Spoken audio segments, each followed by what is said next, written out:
नमस्कार मंडळी.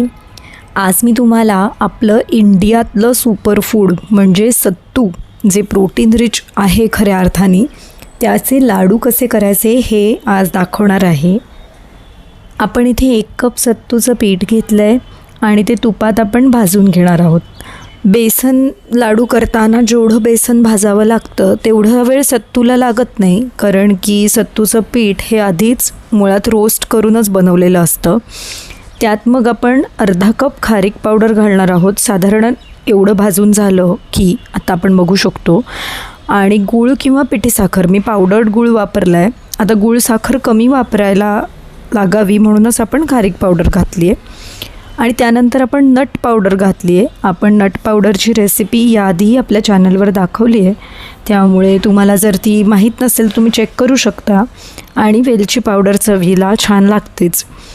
आणि मग तो लाडू छान बाइंड होण्यासाठी आपण त्याच्यात पातळ तूप घालणार आहोत.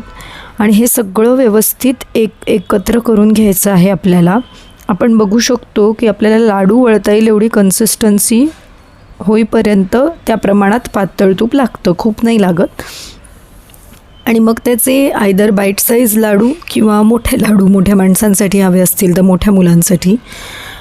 मुख्यतः मुलं जेव्हा खेळायला जातात तेव्हा परत आल्यावर, किंवा मोठ्या माणसांना पोस्ट वर्कआउट, जर डायबिटीस किंवा वजनाचा इश्यू नसेल तर हे लाडू खूप उपयोगी होतात. याच्यात बरेच न्यूट्रियंट्स मिळतात, प्रोटीन्स, कार्ब्स, एनर्जी सगळंच मिळतं. नक्की ट्राय करून बघा.